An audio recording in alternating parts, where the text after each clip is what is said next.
Nervous system regulation and inner child healing is the magic, and I will be preaching this until I take my last breath. You cannot think, affirm, or chant your way out of a dysregulated nervous system, and there is not enough mindset, work in the world to override your unresolved trauma. If you've been following me, then you've heard my story and you know I was someone who tried for years to change my beliefs, thinking that that's what I needed, that that's where all my issues lied, was in my thinking. And I affirmed, I scripted, I chanted, I did everything. And no matter how many times I affirmed all these new beliefs or chanted them or scripted them or wrote them in my journal, I could not connect to them from within my body or on a subconscious level. Because at the end of the day, I was still operating from a place of survival. So those new empowering beliefs actually felt like a threat, and they did not feel true at all. My inner child didn't know that. She actually knew the opposite of that.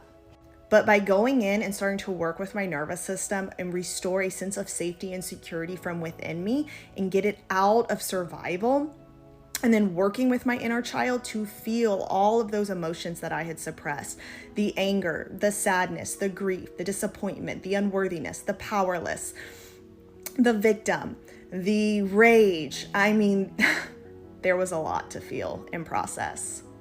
But by being able to create that safety from within and start to meet those deeper emotions that I had suppressed and befriend them and hold space for them and validate them and feel them, that is when they truly started to release.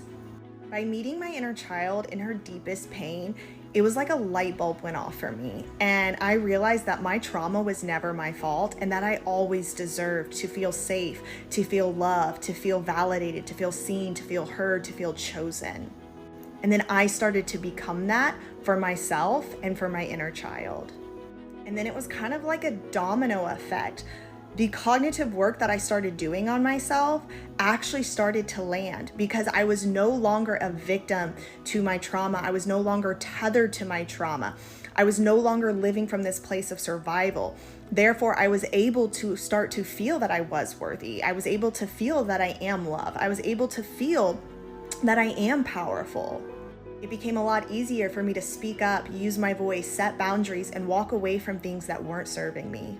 I started breaking patterns and dissolving triggers that had kept me tied to cycles for most of my life. And little by little, I started to set myself free, and life opened up for me in a whole new way. Get your nervous system and your inner child on board.